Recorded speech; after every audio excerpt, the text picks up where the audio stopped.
Um, as, as far as I know, I forgot to set that. Sorry. oh, gotcha. Um, but you know, there's not a lot of cures, so to speak, out there. The body itself is the best cure. Your immune system is the best cancer fighter there is. And so if we can support our immune system with the tools that it needs to communicate and be in a centralized level of communication, and that's what these cannabinoids do when you ingest them. You know, people think, oh, I smoke cannabis. Am I getting all of this? And the answer is no. First of all, there's no CBD in most of the cannabis strains that are out there. Two, the heat burns off the CBD. Cannabinoids and terpenes are very heat sensitive. So smoking really doesn't, it gets into the brain and hits the CB1 receptor, but it doesn't do anything to the CB2 receptor. And by volume, there's 70% more CB2 receptors than there are CB1 receptors. So by volume, we should really be focusing on the CB2 receptor because that's the one in the body that's helping kill cancer, prevent cancer, slow inflammation, keep the immune system up, you know, and all these different things in the body. Versus the brain. In the past, people have just been interested in, you know, the recreational parts of cannabis, which activates the CB1 receptor. Yes, it does, but that's a very small part of the equation. And so that's where your capsules and your edibles, and we have to ingest these molecules as a dietary supplement. That's the way we should be looking at cannabinoids, as they are a dietary supplement. We produce them endogenously. Hey, Joe, And yeah. you have a question. Oh, okay. I was just gonna say, so those pre-rolls for CBD at the smoke shop, they really don't do nothing then. If I'm smoking it, is it doing anything? With the pre-rolls, and we do have those too, and they are very popular. People with pain and things like that. Now, when you do smoke a CBD pre-roll, you are going to get those medical benefits. I was referring to like your regular cannabis. When you smoke, all you're getting is THC there, which does have many medical benefits, but technically that's only 4 medical benefits, where CBD has over 800 benefits. Gotcha. So when you're smoking a CBD flower pre-roll, you are going to get that CBD right into the lungs, right up the left ventricle, and goes right past the blood-brain barrier, hits the CB1 receptors immediately, and then you get that response like that. So, you know, but, you know, a lot of people say, oh, I don't need CBD because I use cannabis, I smoke cannabis. Well, that is a completely different scenario there. The government has had a patent on this since 2003. And this is a very big deal. 6630507. The government has a patent on cannabinoids. And like the professor said, there's over 100 cannabinoids in the cannabis plant. THC and CBD are the major cannabinoids. The other 100 and some are called minor cannabinoids. But they all work together in what's called the entourage effect. So when you have THC and CBD and CBG and CBC, plus a whole host of terpenes and fatty acids and other minerals that exist in a full plant spectrum, you're actually getting a full spectrum product that is almost like, the entourage effect is similar to a symphony or an orchestra. If you have everything playing at once, it's a very beautiful sound, versus isolating a molecule and just taking the violinist over here and you're just listening to a violin at that point. That's the difference between full spectrum CBD and isolate CBD. Full spectrum is everything that the plant has, all the cannabinoids, all the terpenes, nothing's taken out. Now in hemp, it's 0.3% THC in hemp always. So you're never going to fail you potentially won't fail a drug test. You're definitely not going to have any psychoactivity from that whatsoever. But in hemp, all the cannabinoids and terpenes are present the same as in marijuana, just a very low amount of THC. That's the main difference right there. So the government put a patent on cannabinoids, all 120 of them, trying to patent them, calling them useful in the treatment of a wide variety of diseases such as inflammation, autoimmune. They're neuroprotectants. They limit neurological damage. They prevent Alzheimer's, neurodegenerative diseases, Parkinson's, and HIV. So they've had that since 2003. Now, the endocannabinoid system was discovered in 1992. Ralph Meshulam from Israel had a lot to do with that when he discovered THC, found that it acts on cannabinoid receptors, and then we discovered that every cell in the human body has these receptors. And there has to be a reason that it's on every single cell. And that reason is that cannabis, the cannabinoid receptors, basically maintain and regulate every physiological function. And I mean, that's just huge news, and people need to know about that. And so like we were saying, cannabis has two species, hemp and what they call marijuana, or cannabis sativa L. And so the hemp does not contain THC. It's usually 0.3 or less, whereas marijuana can be up to 20 or 30% THC. Most of the strains in the dispensaries, most of the strains on the streets do not have CBD, because due to prohibition, when we had to bring the plant indoors and start growing it illegally, everybody's just crossbreeding the highest strain with the highest strain to try to boost the THC levels up, because that was all we really knew about.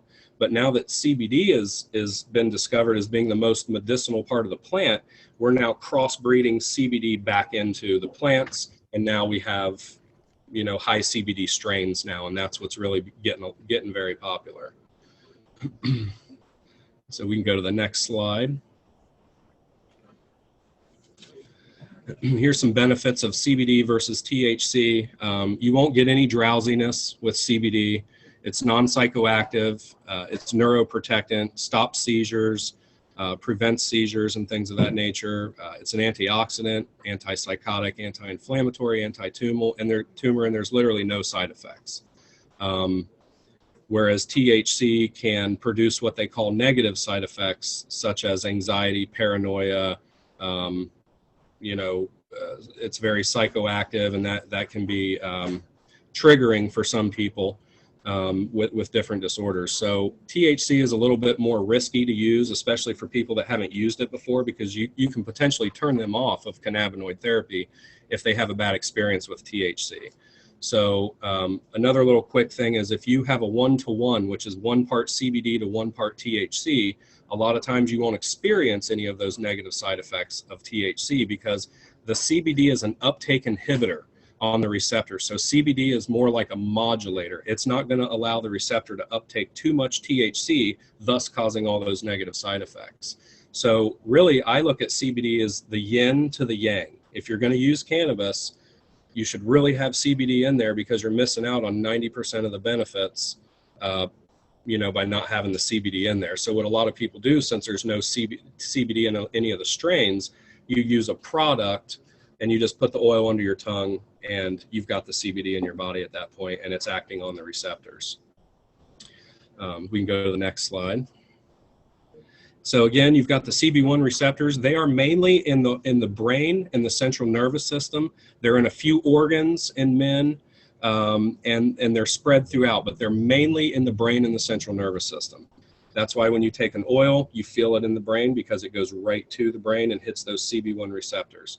The CB2 receptors are in the gut, the kidneys, the pancreas, all the organs, all the adipose tissue, the skeletal muscle, the bones, the eyes, literally everything but your brain and central nervous system is compromised of nothing but of mainly CB2 receptors.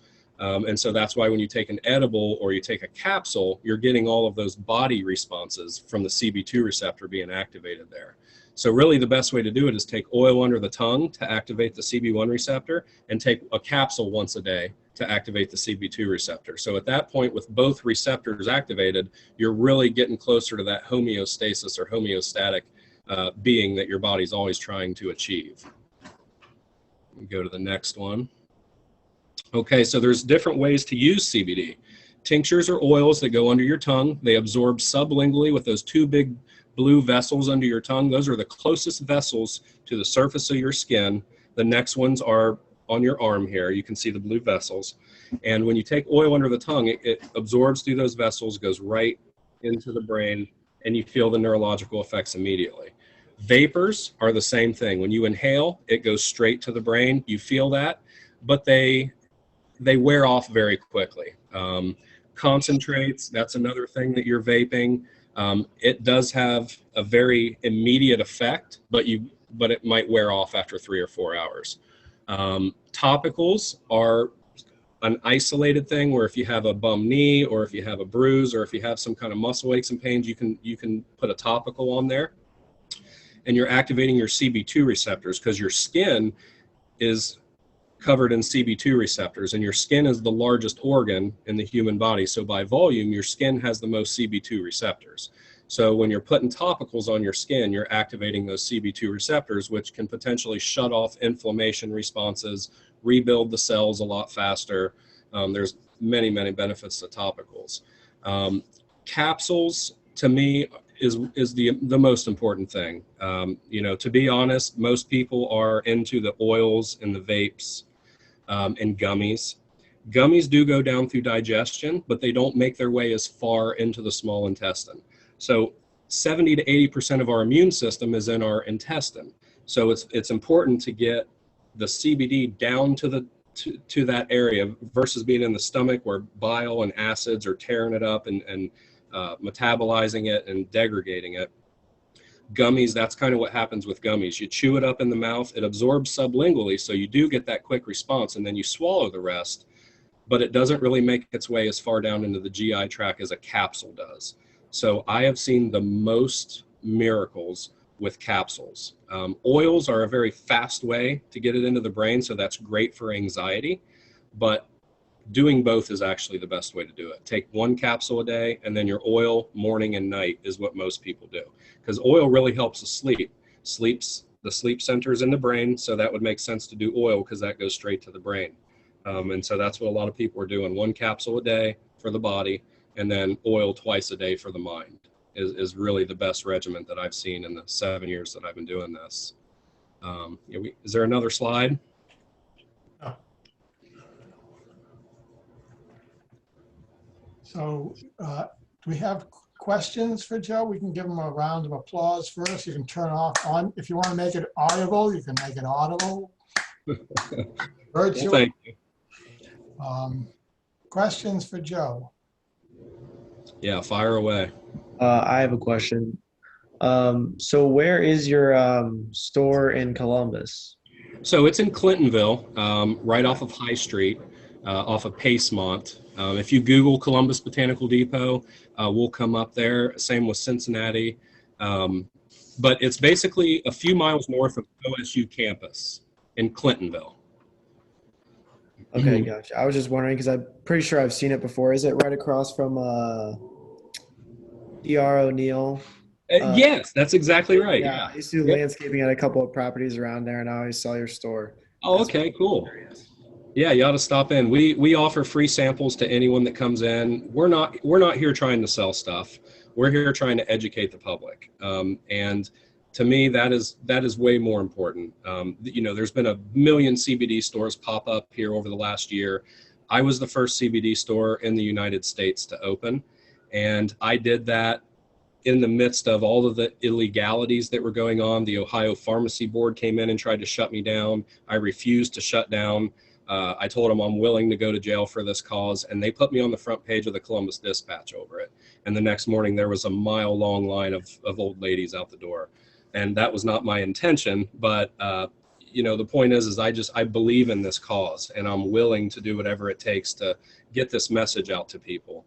And I believe that's why we became so popular over the years, is because people can sense that we're not just trying to sell them something. We want to educate them, and we want to give them samples, see how this feels, and then come back later. If you like it, then buy it, type of a thing. And that goes a really long way with people.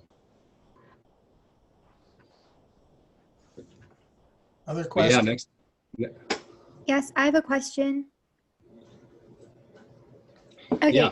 So it seems like you've mostly talked about these benefits of it being neuroprotective and antioxidant, and it sounds like an incredible resource. But I'm wondering why this hasn't really been extensively and standardized. There hasn't been extensive and standardized studies in like pharmacological landscapes, and I think. So basically, you're 100% correct about that. The reason is money and the pharmaceutical industry. The pharmaceutical industry basically focuses on isolating a molecule that can have therapeutic benefits, usually one molecule. Whereas plant medicine has many, many molecules, just like cannabis has 120 cannabinoids, over 1,000 potential terpenes, omega-3 fatty acids, all these different things. And you can't synthesize that. You can't synthesize a plant medicine because it's got too many things going on in it. Plus, you can't do studies are done on one single isolated molecule, not on an entourage of molecules. And so the other side of that coin is that we do have the studies. There's over 2,000 documented studies on how cannabis cures cancer. We've got all of those getting ready to be compiled into one central website. So the studies are out there. They've just been suppressed because it is a direct, it's directly competing with pharmaceuticals. And the pharmaceutical companies who have all the money will suppress this and make it illegal so that we don't use this medicine. And so, the government put a patent on 2003. In 1992, the endocannabinoid system was discovered. So we've known about this for quite some time. It's just been very, very suppressed because of the illegalities of cannabis too. I mean, it's still Schedule 1. And so because of that scheduling, it makes it very difficult for any administration to test these products. Now, I will say that there is an FDA-approved CBD out there that came out 2 years ago called Epidiolex. You can look this one up. It's called Epidiolex, and it is a CBD oil for kids with seizures. Only kids with seizures can get this prescribed, and that is an FDA-approved medicine now. And so they've done the studies enough to know that CBD as an isolated molecule can have effects on epilepsy, can have effects on all these different neurological conditions, and they've actually got that into a patent and into a medicine now. So that was my question too when I first started this, is why does the world not know about this? Because this is the biggest health discovery in human history. It literally is. And that's a rabbit hole you can go down on YouTube and punch in these questions, and you'll get to see exactly who made this illegal. Going back in the 1940s, cannabis was 80% of the pharmacology of the pharmaceuticals that were, or pharmacology that was administered back then. Almost 80% of the book was cannabis related medicines. And so in 1946, 48 is when they made it illegal because cannabis directly jeopardized the paper industry, where Harry Anslinger basically printed paper, had his own newspaper, and hemp was a big threat to that. So they, instead of calling it cannabis sativa, they got the word marijuana from the Mexican cartel, basically, that called it marijuana, and they tagged the phrase, instead of cannabis sativa that was in all the pharmacology books, they started calling it marijuana, and boom, it became illegal. And then it's been downhill ever since with that. But in 2016, they did a farm bill which basically identified hemp as not part of the Schedule 1 Narcotic Act. And so since that farm bill came out in 2016, there's been immense studies going on about CBD and all of this stuff. And that's probably how Epidiolex got FDA approved at this point, was the studies since the farm bill. So that's basically what you're looking at there. They know that this stuff cures cancer and puts the human body back into a homeostasis, and they don't want that, because if we have cannabis, then we don't need any of the pharmacology. We don't need any pharmaceuticals. Literally, this one plant can almost do everything if taken appropriately in the right dose at the right time and hit the right receptor with the right profile. Because it's not just the cannabis, it's not just the cannabinoids, it's the terpenes that are in there too. And I'll tell you real quickly about terpenes, because they're actually the most important part of cannabis, in my opinion, and it's something not a lot of people know about, but it is huge in the medical field in cannabis right now, is the terpene interplay, what's going on. So terpenes are essential oils that all plants have. When you smell a pine needle, that is pinene. When you smell lemon, that is limonene. When you smell lavender, that is called linalool. So there's hundreds of different terpenes that exist in different levels in cannabis. And so lavender, when you smell lavender, it makes you feel tired, right? It makes you kind of relaxed. When you smell lemon, it makes you excited and makes you want to clean the whole house and, call people you haven't talked to. And so that's kind of the difference there between sativas and indica. Indica's in the couch. Sativas clean the whole house.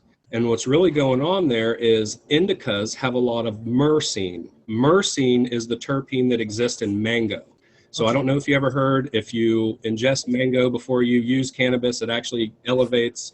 That is true, and it's because of the mango. It's because of the myrcene in there. It's a very sedative terpene. And so whereas your sativas, the uplifting ones, have a lot of limonene, humulene, beta-carotene, these uplifting terpenes that give you that feeling. Joe, Yeah. Joe. Yes. You're going to start losing. I hear you. Yeah, that's not a chemistry class at the moment. All those Okay. going right through their ears and not stopping in the middle. Any questions on the? I had one question. You mentioned that the cannabidiol blocks the receptor. It's my understanding that the THC substitutes for the anandamide and activates the receptor. Yeah, from my studies, what I meant there is that CBD can act as an uptake inhibitor on the receptor. So when there's THC present, it won't allow the receptor to uptake too much THC at once, causing those negative side effects. So from what I learned is that CBD is an antagonist on the receptor, or it can act as an agonist on the receptor. Yeah, well, so those are agonists and antagonists. They're opposite. One mimics the natural anandamide, and one blocks it but doesn't cause the effect. And it's my understanding from reading that for THC, it actually does the same thing as the normal anandamide. That is, it activates the G protein. And I thought that cannabidiol does the same thing. It activates the G protein. It does activate, yeah. Yeah, But so like in the instance of where it, yeah, go ahead. sorry. Well, when people get too intoxicated with THC, if they use CBD, it'll bring them down. It'll actually cut the high down a little bit. So they and what's going on? Yeah, they compete with each They other. do. Okay. They do. I can And understand. it's great to have them both together because it's more therapeutic in that way. It won't allow too much inhibition. It just kind of keeps things baseline, is a way to say it. Okay. If you have other questions, if you put them in the Canvas discussion board, I will relay them to Joe and get his answers. So although he won't be with us every class from now on, he won't be with us soon, but he's still willing to answer questions. Just put him on the discussion board and I'll forward them to him. Yeah. So thank you. And thank you very much. We're 5 miles down the road from you guys at Oakley Square, so feel free to stop in and ask questions or anything you want. We're here 6 days a week pretty much. I really appreciate it, you guys. Very good. Thank you very much. Thank you, guys. Okay, so thank you again. Should I chime in? Yeah, you're fine. I wanted to go here again and look at some of the things that we talked about last week, just to see if. So we looked at this figure before. And actually, let me stop the recording so it doesn't get too big.